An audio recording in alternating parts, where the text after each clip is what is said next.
할렐루야. 수요 찬양 예배 하나님 앞에 나오신 여러분들 주님의 이름으로 환영합니다. 우리 이 시간 다 같이 마음과 정성과 뜻을 모아서 하나님께 예배드리겠습니다. 우리 다 같이 기도하겠습니다.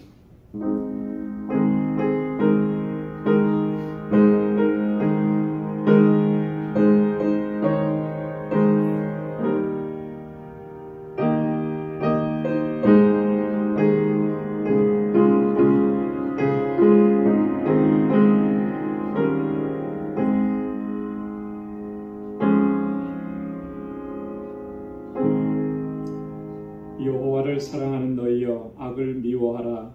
저가 그 성도의 영혼을 보존하사 악인의 손에서 건지시느니라.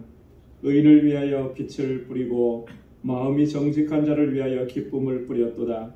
의인이여, 너희는 여호와로 인하여 기뻐하며 그 거룩한 기념에 감사할지어다. 아멘.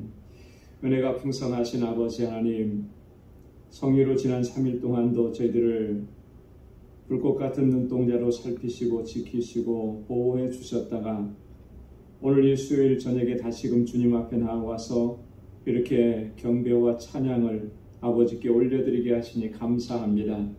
연약하고 어리석고 우둔한 저희들을 불쌍히 여겨 주옵소서.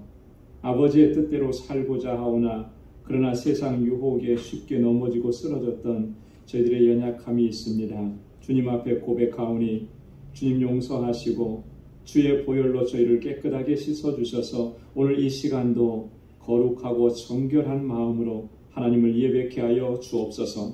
온 마음을 다하고 성품을 다하고 힘을 다하여서 오직 주님께만 영광 돌리는 이 시간 되게 하시고 우리의 예배를 받아 주옵시고 우리 가운데 주님의 은혜와 평강으로 덧입혀 주옵소서. 예수님의 이름으로 기원하옵나이다. 아멘. 전능하사 천지를 만드신 하나님 아버지를 내가 믿사오며 그 외아들 우리 주 예수 그리스도를 믿사오니 이는 성령으로 잉태하사 동정녀 마리아에게 나시고 본디오 빌라도에게 고난을 받으사 십자가에 못 박혀 죽으시고 장사한 지 사흘 만에 죽은 자 가운데서 다시 살아나시며 하늘에 오르사 전능하신 하나님 우편에 앉아 계시다가 저리로서 산 자와 죽은 자를 심판하러 오시리라. 성령을 믿사오며 거룩한 공예와 성도가 서로 교통하는 것과 죄를 사하여 주시는 것과 몸이 다시 사는 것과 영원히 사는 것을 믿사옵나이다. 아멘. 찬양으로 하나님께 영광 돌리겠습니다. 하나님의 음성을 듣고자 기도합니다.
하나님의 사랑을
455장 함께 찬양합니다.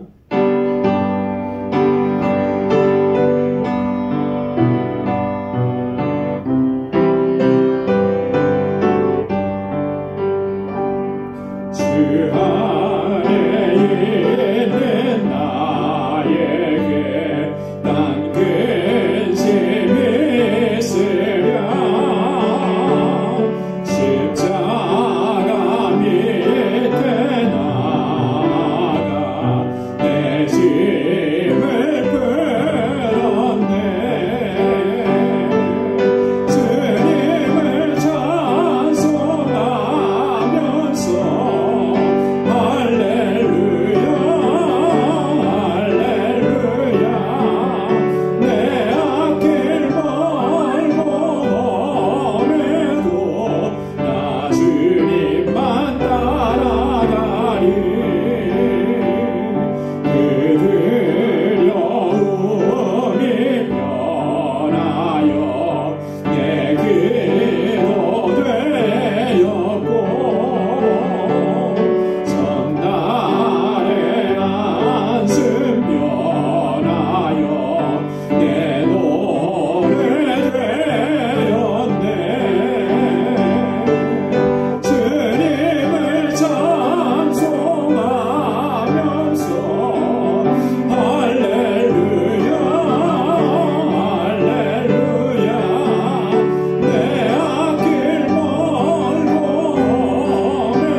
주님을 찬송하면서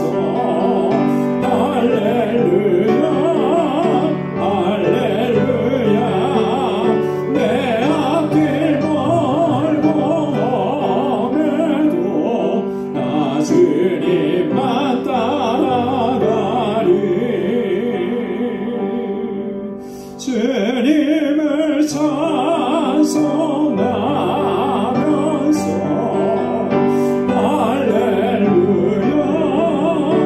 할렐루야 내 앞길 멀고 험해도 나 주님만 따라가리.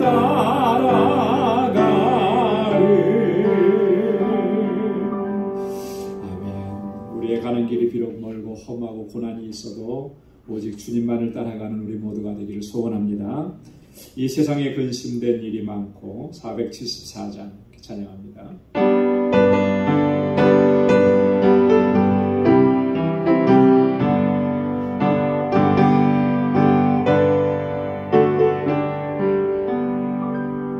이 세상에 근심된 일이 많고 참 평안을 몰랐구나. 내 주 예수 나노라 부르시니 꼭 평안이 되리로다. 주 예수의 고백을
세상 살면서 근심된 일이 많고 곤고한 일이 많고 죄악된 일이 많아도 주님께서는 우리에게 평안을 주시고 주님 안에서 그 평강을 누리게 하신 줄로 믿습니다.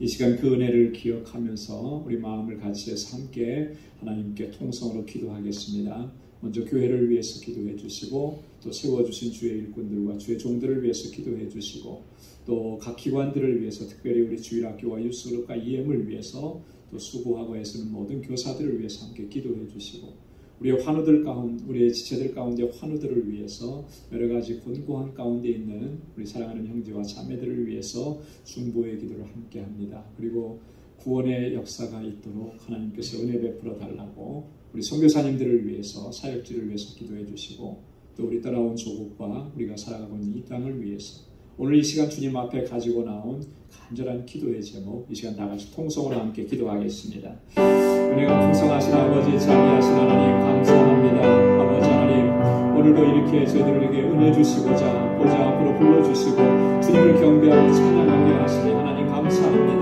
언제나 주님의 주시는 구원의 기쁨과 감격이 우리 안에서 날마다 뜨거워지게 하시고 은혜에 감사하며 주님께 영광 돌리며 살아갈 저희들 되게 하여 주옵소서. 연약하여서 쓰러지고 넘어질 때마다 우리를 일으켜 세워주시고 새 힘을 주시고 날마다 성령으로 충만케 하여 주옵소서. 오늘도 아버지 하나님 주님 앞에 나오는 권속들 한 사람 한 사람 주의 은혜를 덧입혀주시고 능력의 장중에 붙들어 주옵소서. 이 시간 저희들 마음을 같이하여서 함께 아버지 한 마음으로 주님 앞에 간구하고 기도합니다. 주님께서 세워주신 우리 귀한 아버지 방주재단을 위해서 기도합니다. 주님 피로가 주고 세워주신 이 재단 주의 백성들로 불러 모아주셔서 한 형제와 자매가 되게 하신 이 공동체 하나님 정말 진정한 믿음의 공동체로 아름다운 사랑의 공동체로 소망 가득한 공동체로 세워주옵소서. 아버지 하나님 세워주신 주의 종들에게 은혜와 능력과 권능을 덧입혀주시고 충성된 마음을 맡겨주셔서 아버지 주님을 섬기고 우리 지체들을 섬겨갈 때 하나님 이 재단이 아름답게 세워져 가도록 도와주옵소서. 우리 모든 권속들이 마음을 같이하고 뜻을 같이하여서 하나님의 뜻을 이루어가게 하시고 영혼 구원의 사명을 잘 감당할 수 있는 저희들 되게 하여 주옵소서. 특별히 아버지 하나님 이것으로 자라는 어린 신령들과 학생들 청년들을 붙잡아 주시고 저들이 정말 하나님 정말 잘 교배하고 믿음으로 살고 이 세대 가운데 하나님의 귀한 일꾼들 믿음의 일꾼들이 다 되게 하여 주옵소서. 수고하고 애쓰는 모든 교사들에게 은혜를 더하시고 아버지 하나님 귀한 목자를 손길에 보내어 주옵소서. 아버지 하나님 육신의 연약함으로 인해서 곤고한 중에 부르짖는 주님의 자녀들을 기억해 주시고 아버지 하나님 치료의 은혜를 허락하여 주시옵소서. 아버지 삶의 곤고한 지경 가운데에서 주님 앞에 부르짖습니다. 주여 하나님 저들의 곤고한 형편을 감찰하여 주시사 아버지 하나님 만나와 매출하게 은혜를 허락해 주시고 주님의 평강을 덧입혀 주옵소서. 믿음으로 살아내게 도와주시고 시험과 유혹과 환난들을 넉넉히 이겨낼 수 있도록 우리 가운데 권능으로 역사하여 주시옵소서. 오 하나님 아버지 사랑하는 자녀들 주님께서 붙들어주시고 정말 믿음 안에서 아름답게 성장해서 이 세대 가운데 귀한 인물들로 쓰임받게 하여 주시옵소서. 아버지 하나님 지금도 정말 세계 곳곳에서 복음을 전하는 귀한 종들에게 은혜 더하여 주시고 권능으로 역사하여 주옵소서. 특별히 알라비다 방주교회 사역자들과 전국세 선교사님 아버지 하나님 그곳에 세워진 교회 하나님 견고하게 세워주셔서 그 지역에 많은 영혼들을 주님께로 돌아오게 하는 이 사명 잘 감당케 하여 주시옵소서. 우리 사랑하는 성도들의 가정에 평안을 주시고 아버지 하나님 저들이 하는 모든 일들을 복되게 하시고 평등한 삶을 살아가게 하시고 언제나 어디서나 하나님께 영광 돌리는 삶을 살아갈 수 있도록 도와주시고 아버지 언제나 주님을 경배하고 찬양하며 참된 예배자로 살아가게 하시고 하나님의 기쁨이 되는 삶을 살도록 도와주옵소서. 오늘도 주님께 나와서 간절한 기도의 제목으로 주님 앞에 아뢰고 기도합니다. 주의 사랑하는 종들의 기도마다 주의 응답을 허락해 주옵소서. 매일매일 하나님의 임재를 경험하고 주님의 역사를 경험하는 복된 삶이 되도록 인도해 주시고 예수 그리스도의 증인된 삶을 살아갈 수 있도록 은혜를 베풀어 주시옵소서. 오늘도 말씀으로 우리에게 허락해 주시니 감사합니다. 이 말씀으로 인하여 새 힘을 얻게 하시고 새로운 결단과 각오로 주의 뜻대로 행할 수 있는 주의 백성들이 다 되게 하여 주시옵소서. 감사합니다. 예수님의 이름으로 간절히 기도드리옵나이다. 아멘. 아멘. 우리의 간절한 기도 하나님께서 들어주시고 또 귀한 응답 허락해 주실 줄로 믿습니다. 이제 우리 하나님 말씀 같이 묵상하도록 하겠습니다. 우리 로마서 16장 1절에서 16절까지 말씀입니다.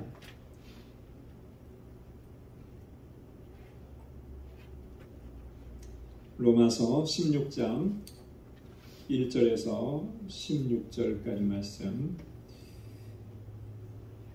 한 절씩 교독하겠습니다. 내가 겐그레아 교회의 일꾼으로 있는 우리 자매 베베를 너희에게 천거하노니 너희가 주 안에서 스스로들의 합당한 일들로 그를 영접하고 무엇이든 이에게 수용되는 바를 도와주시지 이는 그가 여러 사람과 나의 동역자가 되었음이니라. 너희가 그리스도 예수 안에서 나의 동역자들인 브리스가와 아굴라에게 문안하라. 저희는 내 목숨을 위하여 자기의 목이라도 내어놓 만나니 나뿐 아니라 이방인의 모든 교회도 저희에게 감사합니다. 또 저희 교회에게도 문안하라. 나의 사랑하는 에베네도에게 문안하라. 저는 아시아에서 그리스도께 처음 익은 열매니라. 너희를 위하여 많이 수고한 바에게 문안하라. 내 친척이요 나와 함께 갇혔던 안드로니고와 유니아에게 문안하라. 저희는 사도에게 유명히 여김을 받고 또한 나보다 먼저 그리스도 안에 있는 자라. 또 주 안에서 내 사랑하는 감볼리아에게 문안하라.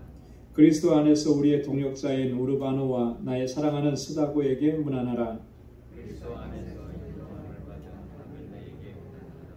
아리스도 너의 귀족에게 문안하라. 내 친척 헤로디온에게 문안하라. 나기스의 권속 중 주 안에 있는 자들에게 문안하라. 주 안에서 수고한 오르베나와 오르고사에게 문안하라. 주 안에서 많이 수고하고 사랑하는 모시에게 문안하라. 주 안에서 택하심을 입은 루포와 그 어머니에게 문안하라. 그 어머니는 곧 내 어머니니라. 아스리도와 블레곤과 오베와 바레고와 호마와 저희 함께 있는 이들에게 문안하라. 빌롤로고와 율리아와 또 네레오와 그 자매와 올룸바와 저희와 함께 있는 모든 성도에게 문안하라. 너희에게 거룩하게 있는 쪽으로 서로 문안하라. 그리스도의 모든 교회가 다 너희에게 문안하라. 아멘. 할렐루야. 예, 드디어 우리가 로마서 16장 마지막 장에 왔습니다. 이번 주하고 다음번하고 이렇게 두 번에 걸쳐서 로마서 16장 이제 전체를 이렇게 마무리하게 됩니다. 오늘 우리가 말씀을 같이 봉독하면서 우리가 또 확인하고 느낀 바처럼 이 바울이 로마서를 이제 정리하면서 그동안에 함께 그 선교 사역에 바울과 함께 동역했던 그 많은 사역자들, 동역자들을 지금 소개하면서 로마 교회 성도들에게 저들에게 문안하라 이렇게 당부하는 그런 내용들입니다. 여러분이 많은 동역자들을 보면서 무슨 생각을 하게 되느냐면 이 복음의 사역이라고 하는 것이 결코 혼자서는 감당할 수 없는 일이다라고 하는 것을 우리가 여기서 한 번 더 확인을 하게 됩니다. 이런 복음을 전하는 일은 아무리 유능하고 아무리 뛰어나다 하더라도 그것은 혼자서 감당할 수 있는 일이 아니라는 거예요. 모두가 다 협력해서 함께 감당하는 것입니다. 바울과 같이 위대한 이런 복음 전도자에게도 여러분 이렇게 오늘 본문의 말씀에 보면 참 셀 수 없이 많은 동역자들이 있었어요. 여기에 보면은 이름이 거론된 사람들만 28명이더라고요. 제가 이렇게 쭉 세어보니까 루포의 어머니까지 해서 28명이에요. 자, 그런데 그 사람들만 있었느냐 하면 그렇지 않죠. 여기에 기록되지 않은 이 고린도전서에도 보면은 또 다른 사람들이 나와요. 그리고 그 권속들이라든지 그 교회에 속한 사람들이라든지 이렇게 이름을 다 호명하지 않은 사람들까지 포함하면 그 숫자는 지금 이 표현한 숫자보다도 훨씬 더 많아지는 거죠. 하나님께서는 바울에게 이방인의 선교라고 하는 그런 중차대한 사명을 주시면서 또 능력도 그에게 부어주셨고 능력만 부어주신 것이 아니라 그 주변에 또 함께하는 조력자들을 함께 붙여주셔서 이 복음이 전파되도록 그렇게 역사하셨다라고 하는 거예요. 자, 그래서 이 동역이라고 하는 것, 함께한다라고 하는 것, 이것을 하나님께서 얼마나 기뻐하시는지 우리가 여기서 발견할 수 있는 거예요. 그래서 뭐든지 함께하는 것입니다. 물론 혼자여서 빨리 갈 수는 있겠지만 함께하게 되면 더 많은 은혜를 누리게 되는 거죠. 하나님께서는 그걸 더 기뻐하시고 또 그것이 하나님의 뜻이라고 하는 사실을 발견할 수가 있게 되는 것이죠. 자, 오늘 본문에 보면은 1절과 2절에서는 이 베베라고 하는 사람을 로마 교회에 천거한다 이렇게 나오고요. 또 3절에서 4절까지는 우리에게 참 익숙한 인물이죠. 브리스길라와 아굴라 이 두 사람이 어떻게 바울의 사역을 돕고 함께 했는지를 기록하고 있습니다. 그 다음에 이제 5절부터 마지막 16절까지는 그 외에 많은 동역자들을 일일이 다 그 이름 불러서 또 특징적인 부분들을 이야기하면서 소개하고 마지막 16절에서는 서로 문안하라, 입맞춤으로 거룩한 입맞춤으로 문안하라 이렇게 결론을 내리고 있습니다. 자, 그러면 우리 베베로부터 한번 시작해서 좀 살펴보도록 하겠습니다. 자, 1절과 2절에서는 자매 베베를 천거한다 그렇게 했는데 1절에 보면 그는 겐그레아 교회의 일꾼이다 그랬습니다. 자, 이 앞에를 좀 보십시오. 겐그레아라고 하는 곳이 어디일까요? 겐그레아. 들어보기는 한 것 같은데 여러분 겐그레아라고 하는 지역은 고린도라고 하는 지역이 있어요. 여러분 고린도는 우리가 너무나 익숙해서 잘 알죠. 이 고린도에서 동남쪽 방향으로 약 11km 정도 떨어진 지역, 약간 밑으로 내려오는 거죠. 11km 정도 되면 한 몇 마일 되나요? 한 7마일, 8마일? 네, 그러니까 그렇게 먼 거리가 아니에요. 같은 고린도와 같은 항구 도시입니다. 그래서 이 고린도의 외항이다. 고린도의 외부 쪽에 있는 바깥쪽의 항구다라고. 아마 넓게 보면 고린도와 한 지역인 그런 지역이 바로 겐그레아라고 하는 곳입니다. 자, 고린도가 어떤 도시였습니까? 항구 도시였고 무역 도시였다 보니까 굉장히 그 상업이 발달되어 있었던 거죠. 돈이 많이 이제 재정적으로 넉넉하고 그러다 보니까 굉장히 번화한 도시였고 또 항구 도시의 그런 어떤 특징들이 있어요. 성적으로는 굉장히 문란하고 이교도 숭배 사상이 아주 번창했던 그런 도시가 고린도인데 겐그레아도 비슷한 그런 상황이었다라고 하는 것입니다. 자, 여기에 보니까 교회가 하나 세워졌어요. 그죠? 겐그레아 교회라. 다른 데서는 이 겐그레아 교회라고 하는 것이 이렇게 자세하게 소개가 되지 않고 있는데 여기에만 이렇게 겐그레아 교회라고 나오는데요. 아마도 이 겐그레아 교회는 바울이 고린도에서 복음을 전할 때, 바울이 고린도에서 한 1년 6개월 정도 있으면서 복음을 전하고 교회를 세우고 목회를 했었거든요.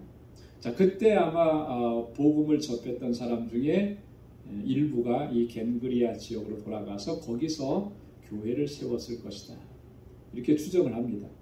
그리고 그 교회의 핵심적인 인물이 누구였느냐면 오늘 바울이 첨가하고 있는 베베라고 하는 자매라고 하는 것이죠. 네. 자, 이 겐그레아라고 하는 도시는 또 한 가지로 좀 유명해요. 뭐가 유명하냐면 여러분 혹시 기억나십니까? 사도행전 할 때 사도행전 18장에 또 18절에 보면 바울이 한 번은 서원했던 적이 있습니다. 하나님 앞에. 근데 서원했던 적이 있었는데 그 서원한 것으로 인해서 머리를 깎았어요. 서원한 기간 동안에는 머리를 깎을 수가 없죠. 나시린의 서원을 하면 머리를 삭도를 댈 수가 없잖아요. 그 서원의 기간이 끝나서 이제 머리를 깎은 거예요. 그 머리를 깎은 지역이 어디냐면 바로 겐그레아라고 하는 지역입니다.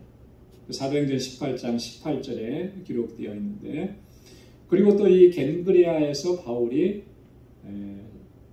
고린도에서 선교 사역을 마치고 거기서 배를 타고 다시 예루살렘으로 복귀합니다. 선교 보고하기 위해서 안디옥으로 들렀다가 예루살렘으로 가는 이런 일정. 겐그레아에서 배를 타게 돼요. 자, 그런 지역이었는데 이 자매 베베는 겐그리아 교회의 일꾼이다 그랬습니다. 일꾼이라고 하는 말은 디아코노스, 요즘 말로 얘기하면 집사라는 그런 의미예요. 자, 자매 베베라 그랬죠. 베베레. 이 베베는 이 로마 교회에 바울이 보내는 편지, 즉 이 로마서를요. 이 로마서를 가지고 로마 교회에 전달했던 인물로 이렇게 알려져 있습니다.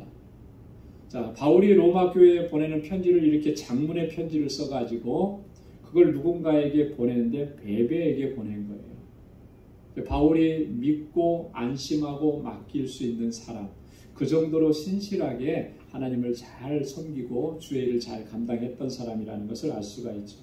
자, 그런데 여기 보면 베베를 가리켜서 뭐라고 호칭을 하느냐면 자매라 이렇게 얘기하죠. 자, 바울은 보면 남자들을 가리켜서는 주로 뭐라 그래요? 형제라 이렇게 하고, 여자분들을 가리켜서는 자매라 이런 표현을 씁니다. 이 그리스도 안에서 우리가 한 형제 자매 한 지체가 되었다라고 하는 것을 바울이 강조하는 그런 표현이고 호칭인 거죠. 이 호칭이라고 하는 게 부르는 말이 참 중요한 것 같아요. 우리나라 사람들은 저희들은 주로 교회 안에서 호칭을 부를 때 어떻게 부릅니까? 직분으로 호칭을 해요. 그죠? 목사님, 장로님, 권사님, 집사님 뭐 이런 식으로 직분으로 호칭을 하다 보니까 왠지 모르게 이렇게 딱딱한 분위기가 있고, 또 우리에게 알게 모르게 스며들어 있는 직분의 상하 관계가 있는 것처럼 그렇게 여겨지고, 그런 것이 없잖아 있습니다. 미국 사람들은 교회 안에서 호칭할 때 어떻게 부르는가요? 이름을 부르더라고요. 이름. 그죠? 네, 거의 대부분은 이름을 부르지 거기에다 뭐 장로님, 뭐 집사님 이런 표현 잘 안 하더라고요. 처음에는 그런 게 이제 굉장히 어색했는데 친밀하게 또 느껴지기도 하고 그래요. 중남미는 가보니까 중남미 사람들 뭐 많이 다녀보진 않았습니다. 멕시코를 주로 갔으니까 그분들은 뭐라고 하느냐면 에르마노, 에르마나. 여러분 에르마노라고 하는 말이 무슨 말이냐면 형제, 에르마나 하면은 자매. 그러니까 서로가 서로를 그렇게 부르는 거예요. 물론 제가 패스터니까 파스톨 하기도 하지만 이분들이 하는 얘기를 가끔씩 이렇게 들어보면 한 번은 파스톨이라고 했다가 한 번은 에르마노라고 했다가 막 이렇게 해요. 형제 자매라는 거죠. 그래서 그게 참 굉장히 따뜻하더라고요. 네. 어떤 뭐 이런 게 거치장스러운 게 없고 다 똑같은 거잖아요. 다 우리가 그리스도 안에서 형제고 자매니까. 여러분 우리가 호칭을 지금 목사님, 장로님, 권사님 이렇게 부르는 호칭을 바꾸기는 쉽지 않을 거예요. 그러나 우리 마음속에는 이 중심에는 그걸 분명히 가지고 있어야 돼요. 우리가 그리스도 안에서 한 형제고 자매라고 하는 것. 그래서 서로 존중해주고 또 서로 아껴주고 배려해주고 그게 참된 그리스도의 공동체 아니겠는가. 바울은 그런 마음이 항상 있었어요. 자, 베베라고 했는데 이 베베라고 하는 이름의 뜻은 빛난다, 밝게 비친다 라고 하는 그런 이름이 있습니다. 원래 이 이름은 이교도의 신화에서 유래되었다고 하는데요. 자, 그런 의미로 볼 때 이 사람이 유대인이 아니라 이방인이었다라고 하는 사실을 우리가 추정해 볼 수가 있는 것입니다. 자, 이 자매 베베를 천거한다 그랬잖아요. 천거한다라고 하는 말은 소개한다라고 하는 그런 말인데 단순한 소개가 아니고 이 천거한다라고 하는 이 말은 이런 거예요. 그 사람을 내가 보증해서 추천한다 이런 말이에요. 이 사람은 믿을 만한 사람이다. 이 사람은 신실한 사람이다. 바울이 보증해 주는 거예요. 그래서 그를 로마 교회에 바울이 쓴 편지와 함께 그렇게 보내는 것이죠. 자, 그런데 이 로마 교회 성도들에게 2절에 보니까 두 가지를 부탁을 합니다. 첫째는 주 안에서 성도들의 합당한 예절로 그를 영접해 달라. 주 안에서, 그리스도 안에서 이 성도의 합당한 예절로 저를 영접해 달라. 바울이 왜 이런 부탁을 할까요? 사실 로마 교회하고 바울하고는 대면해 본 적이 없어요. 서로 간에 소식을 들어서는 알지요. 바울이 이렇게 편지를 써서 보낸 거는 처음이잖아요. 자, 그러니까 서로 이렇게 대면해서 만났던 적이 없기 때문에 바울이 특별하게 이렇게 신경을 쓰고 있는 거예요. 베베도 마찬가지인 거죠. 자, 그러니까 이 베베가 거기에 도착하거든 저를 잘 대접해주고 또 잘 돌봐주고 예의를 갖춰서 영접해달라 이렇게 부탁한 겁니다. 초대교회 안에는 또 그런 풍습이 아주 아름다운 풍습이 있었다 그래요. 그게 뭐냐면 나그네들이 교회를 방문한다든지 혹은 순회 전도자들이 가정에 이렇게 방문한다든지 하면은 그리스도의 이름으로 숙식을 제공해주는 그런 아름다운 풍습이 있었다는 거예요. 얼마나 수고하고 얼마나 애쓰는지 거기에 대한 합당한 예우를 갖춰서 대접해주고 섬겨주는 거죠. 그런 아름다움이 있어요. 여러분 이 미국에도 보니까 또 한국에도 예전에는 그랬고 교회가 그런 일들을 참 많이 했었어요. 예전에 이제 이렇게 미국 전역을 그 유스그룹 학생들을 데리고 비전 트립이라든지 이런 걸 다녀오신 분들이 이렇게 얘기를 해준 걸 들으면 그랬대요.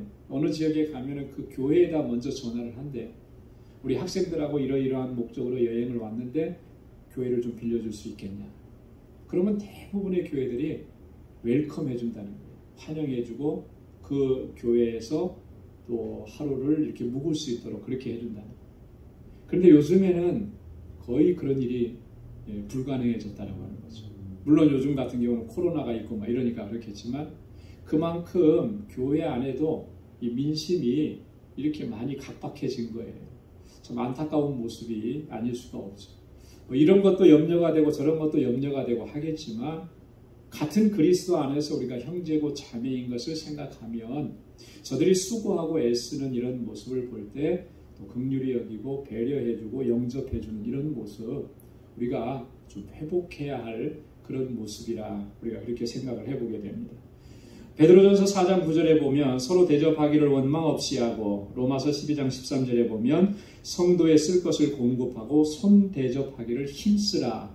바울이 아주 신신당부한 거예요. 손 대접하기를. 여기 손은 뭐예요? 손님이라는 뜻이잖아요. 그죠? 방문하는 방문객을 얘기하는 거예요. 자, 그래서 바울이 이렇게 부탁을 하고 있고요. 두 번째로는 무엇이든지 그에게 소용되는 바를 도와주라 그렇게 얘기합니다. 저에게 필요한 것들이 있다면 마음으로 따뜻하게 웰컴해 주는 것뿐만 아니라 물질적으로도 각별하게 신경을 써서 잘 챙겨주라 라고 하는 그런 부탁이죠. 뭐 요즘 같은 경우야 뭐 가지고 가면 뭐 여행 경비 마련하는 게 어렵지 않지만 그 시대에는 이 베베가 겐그리아에서 로마까지 어떻게 갔겠습니까? 얼마나 고생하면서 갔겠어요? 뭘 얼마나 많은 걸 준비해서 갔겠습니까? 다 힘들고 어렵게 갔을 텐데 거기 도착하면 부족한 것들 채워주라 이런 의미인 거죠. 이 도와주라라고 하는 이 말은 바로 곁에 서서 그에 필요한 것을 채워주라라고 하는 그런 의미입니다. 왜 그렇게 해야만 하느냐? 거기 2절 하반절에 보니까 그가 여러 사람과 나의 보호자가 되었음이라 이렇게 얘기하잖아요. 이 베베가 여러 사람들을 그렇게 돕는 자였고 또 복음의 사역을 감당하는 나에게도 그가 보호자가 되었습니다. 이 보호자라고 하는 말은 두 가지 의미가 있어요. 하나는 법률적인 보호자라고 하는 의미가 있고 두 번째로는 경제적인 보호자라고 하는 의미가 있습니다. 그러니까 어떤 사람이 법적으로 이렇게 문제가 생겼을 때 그 문제를 이방인들이나 외국 사람들이 그런 어려움을 겪으면 그걸 도와주는 자요. 그리고 경제적으로 부족한 부분이 있으면 그걸로 자신이 가진 것으로 이렇게 돕는 자였다라고 하는 거예요. 그러니 저가 너희에게 그런 예우를 받는 것은 마땅하니 너희도 그렇게 섬겨달라 이렇게 부탁을 하는 것입니다. 자, 그 다음에 이제 3절부터 5절 상반절까지는 이 브리스가와 아굴라라고 소개를 하고 있습니다. 바울의 많은 동역자들 가운데에서 가장 먼저 그 이름을 올린 사람이 브리스가와 아굴라. 여러분 가장 먼저 그 이름이 나왔다라고 하는 것은 그만큼 바울에게 있어서는 정말 중요한 동역자였다라고 하는 것을 알 수가 있죠. 3절에 보니까 나의 동역자인 브리스가와 아굴라에게 문안하라 이렇게 권고합니다. 브리스가라고 하는 이름으로도 불리고 또 다른 곳에서는 뭐라고 불리죠? 브리스길라라고 불립니다. 어떤 게 맞는 것 같아요? 브리스가하고 브리스길라 같은 말인데 자, 브리스가라고 하는 말이 원래 이름이라고 합니다. 브리스가. 자, 브리스길라는 뭐냐? 그러면 약간 애칭 같은 거예요. 애칭 같은. 이거를 저도 잘 익숙하게 들어본 표현은 아닌데 지소사라고 하더라고요. 지소사. 어미의 끝에 좀 귀여운 듯한 예쁜 듯한 끝에 그런 것을 붙여서 그 이름 자체가 좀 더 귀엽고 또 예쁘고 아름답게 되는 그런 이름. 우리나라에는 그런 표현들이 있나요? 문득 생각이 잘 안 나는데 제가 이제 스페인어를 배우다 보니까 스페인어에는 그런 표현들이 있더라고요. 뭐 예를 들어서 페로 하면은 개예요. 페리또 하면은 강아지예요. 그러니까 페로라고 하는 개를 좀 더 귀엽게 부르는 말이 이또 이런 표현을 쓰는 거죠. 이제 그런 표현들이 있는 거예요. 브리스길라가 그런 의미라고 하는 것입니다. 그러니까 같은 의미고 원래는 브리스가가 더 포멀한 정식의 그런 이름인 거예요. 그래서 바울은 보면은 바울 서신서에 브리스가라는 표현을 더 많이 씁니다. 정중하게 이 브리스길라를 예우하고 대해준 그런 표현이라고 하는 거죠. 자, 여기 보면은 나의 동역자라 그랬습니다. 동역자라고 하는 말은 함께 일하는 자라고 하는 그런 의미죠. 함께 일하는 자. 헬라어로 보면 쉰이라고 하는 말, 함께라는 말, 또 에로고스 일하는 자, 요 두 단어가 합쳐져서 동역자라고 합니다.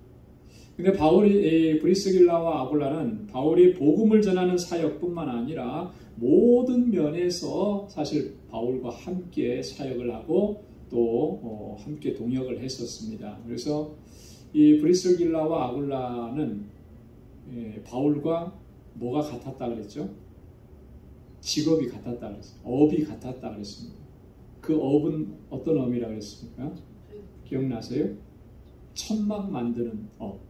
천막을 만드는 그런 기술, 그것이 같이 있었다 그랬습니다. 그래서 이 사도행전 18장 3절에 보면 그렇게 표현을 하고 있습니다. 업이 같음으로 함께 거하여 일을 하니 그 업은 장막을 만드는 것이라. 바울이 자비량 선교를 좀 많이 했어요. 그 자비랑 선물을 할 때마다 여러 가지 일들을 통해서 이제 수입을 얻었는데 그 중에 대표적인 게 자기의 직업인 장막 만드는 일을 하면서 이 선교비와 생활비를 이렇게 소득을 얻었는데 그때 함께 할 때 이 브리스가와 아굴라도 같이 그렇게 일을 했던 사람이라. 여러분 이 브리스길라와 아굴라는 이 고린도 사도행전 18장 2절에 보면 글라우디오 황제가 유대인을 추방시키는 그런 명령을 내렸을 때 로마에서 고린도로 이주해 왔던 사람인 것입니다. 그러니까 이 브리스가와 아굴라는 유대인이었던 것이 분명한 것이죠. 선교적으로도 바울과 함께 이렇게 열심히 동역했을 뿐만 아니라 이 복음의 진리에 대해서도 아주 탁월했던 사람입니다. 그냥 그 어떤 물질적으로 돕고 또 어떤 경제적으로 이렇게 돕고 하는 그런 쪽에만 있었던 것이 아니고 이 복음의 진리를 전하는 일에서도 굉장히 그 탁월해서 또 그렇게 헌신하고 수고했던 사람. 사도행전 18장 26절에 보면 이런 표현이 있습니다. 그가 회당에서 담대히 말하기 시작하거늘 브리스길라와 아굴라가 듣고 데려다가 하나님의 도를 더 자세히 풀어 이르더라. 여기서 그라고 하는 사람이 누구냐면 아볼로라고 하는 사람입니다. 알렉산드리아 출신의 아볼로예요. 아볼로가 회당에서 복음을 전하는데 그 브리스길라와 아굴라가 그것을 듣고 뭔가 좀 부족한 거예요. 예수 그리스도에 대해서 좀 더 자세하게 분명하게 전해야 되는데 그래서 그를 데려다가 하나님의 도를 더 자세히 풀어서 가르쳐줬다. 여러분 이 아볼로라고 하는 사람이 어떤 사람이에요? 정말 학문에 뛰어난 사람이고 또 이 아볼로가 이 고린도 교회에서 바울이 떠나가고 난 뒤에 이 고린도 교회 성도들을 잘 양육했던 사람입니다. 그래서 바울이 그렇게 얘기했잖아요. 나는 심었고 아볼로는 물을 주었다. 물을 주었다라고 하는 표현이 양육했다라고 하는 거거든요. 자, 그렇게 귀하게 쓰임받았고 훌륭하게 쓰임받았던 아볼로도 처음에는 이렇게 브리스길라와 아굴라에 의해서 하나님의 도를 듣고 배웠던 것이죠. 그러니까 이 브리스길라와 아굴라가 얼마나 참 대단한 사람이었는지를 여기서도 발견할 수가 있는데 더 대단한 것은요. 바울에게 있어서 개인적으로 바울은 이건 잊을 수가 없는 거죠. 4절에 뭐라 그랬습니까? 저는 내 목숨을 위하여 자기 목이라도 내어놓았나니. 여러분 이런 사람이 옆에 있으면 얼마나 든든하겠어요. 그죠? 내가 죽을 수밖에 없는 상황인데 나 대신 죽겠다고 그렇게 얘기해 줄 정도의 사람이니까. 바울이 이렇게 표현한 것은 저의 마음이 그렇다 이런 정도만 가지고 이렇게 표현한 것 같지는 않아요. 실제적으로 학자들에 의하면 구체적으로 바울이 어떤 큰 위험을 당했었는데 거기에서 그를 건져준 사실이 있다라고 그렇게 생각합니다. 그 사건은 어떤 것이었을까?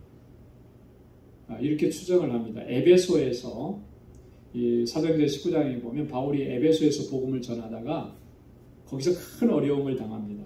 데메드리오라고 하는 사람과 은장색들이 아데미 신을 섬기는 이런 사람들이 바울을 죽이려고 해요. 자, 그때 바울을 사람들이 가서 그를 건져냅니다. 구해냅니다. 그때 함께 했던 사람이 브리스길라와 아굴라였을 거예요. 바울을 건져낸다라고 하는 것은요, 그건 목숨을 내놓고 하는 일이죠. 거기에 바울을 죽이겠다고 몰려든 사람들이 얼마나 많은 사람들이 몰려왔는데 죽음의 위협도 감수하면서 바울을 살려냈던 이런 역사들이 있었다라고 하는 거죠. 그래서 바울은 이 두 사람을 생각할 때마다 너무나 감사하고 감격스러운 것. 자, 4절 또 하반절에 보니까 나뿐 아니라 이방인의 모든 교회도 저에게 감사하느니라 그랬습니다. 바울만 감사하는 게 아니고 이방인의 모든 교회들도. 그러니까 이 두 사람의 이 선한 영향력이 주변에 있는 많은 교회들에게까지 그렇게 널리까지 전해졌다라고 하는 것을 우리가 알 수가 있죠. 자, 이 브리스길라와 아굴라는 또한 그의 집이 또 교회로 세워진 이런 귀한 역사가 있었습니다. 그래서 5절 상반절에 보니까 또 저희 교회에게도 문안하라 그랬습니다. 저희 교회 브리스길라와 아굴라 가정에 있는 그 교회에도 문안하라. 여러분, 이 교회라고 하는 것, 초대교회, 성경에 나오는 이 모든 교회들은요, 지금과 같은 교회로 생각하면 조금 어려움이 있습니다. 지금처럼 건물을 갖추고 이런 교회 형태를 지녔던 교회는 거의 없는 것으로 이렇게 알려져 있어요.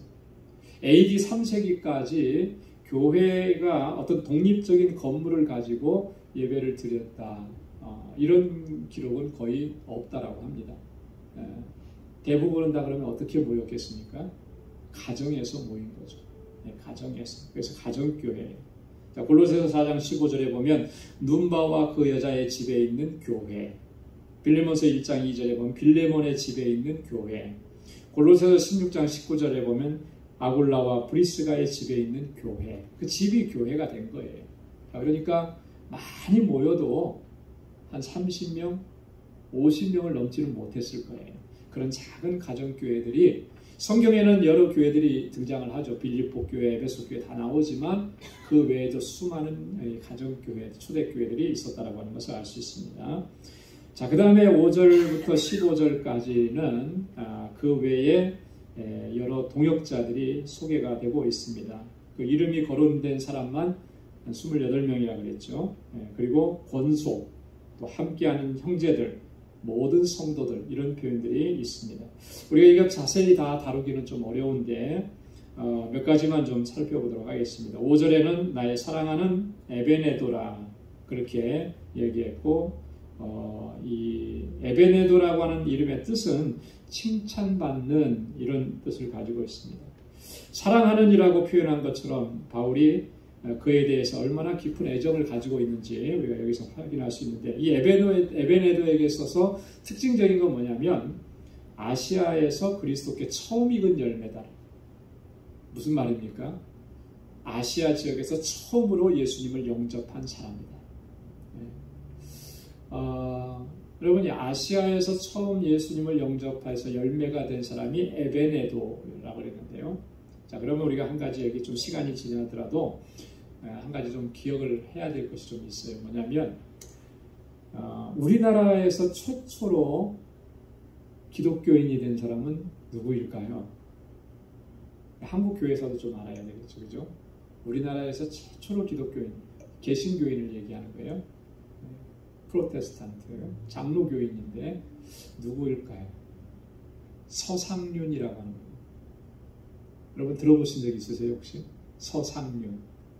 한번 돌아가셔서, 요즘에는 인터넷을 치면 금방 다 나오죠, 그죠? 서상륜 선교사 이렇게 한번 쳐보면 금방. 여러분, 이 서상륜이라고 하는 분이 우리나라 개신교에서는 최초로 세례받고 교인이 된 사람입니다. 이분은 대단한 사람이에요. 그래서 우리가 이분의 이름은 꼭 기억하고 있어야 됩니다. 왜 그러냐면 이분은 1878년도에 중국으로 건너가 가지고 거기서 장티푸스에 감염이 됩니다. 거의 죽을 뻔해요. 근데 거기서 중국에 와 있는 맥킨타이어라고 하는 선교사 있습니다. 맥킨타이어라고 하는 스코틀랜드 선교사에 의해서 도움을 받고 복음을 받고, 그래서 거기서 기독교인이 돼요. 예수 믿겠다고 영접을 합니다. 그리고 1879년에 로스라고 하는 선교사, 다 이분들이 맥킨타이어, 로스 이런 분들이 우리 한국의 복음을 전하는데 아주 중요한 역할들을 했던 분들이거든요. 이 로스라고 하는 선교사에 의해서 세례를 받습니다. 그리고 나서 어떤 역할을 하냐면, 그때부터 이 한국에, 그때는 조선이죠, 조선에 들어오려고 이렇게 준비하고 기도하고 이렇게 있었던 이 서양 선교사님들의 어학 선생님이 돼요.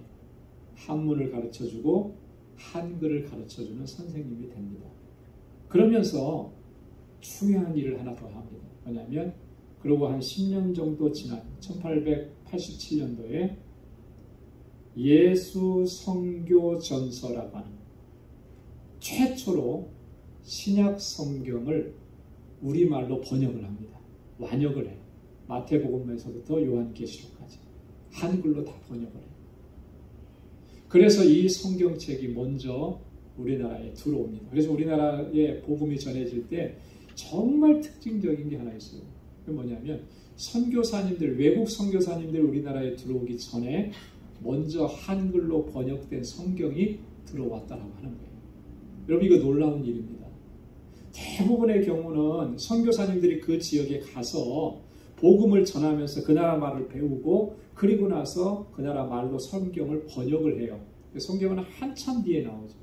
근데 우리나라는 거꾸로 된 거예요. 번역된 성경이 먼저 우리나라에 들어오는 거죠. 이건 굉장히 하나님께서 우리나라에 대한 대단한 섭리와 역사와 계획을 가지고 있다라고 하는 것을 단적으로 보여주는 겁니다. 그런데 그 일을 한 사람이 누구냐면 바로 서상륜 선교사라고 하는 분입니다. 이분을 왜 선교사라고 하느냐면 이분이요, 선교사님들과 함께 만주 지역에 다니면서 복음을 증거합니다. 그리고 성경책도 전해주고 이런 일을 하다가 나중에 한국으로 들어와요. 우리나라로 들어와서 우리나라에 들어와서 복음을 전합니다. 전하는데 그때 와서 최초로 이분에 의해서 교회가 세워집니다. 한국의 최초의 교회예요.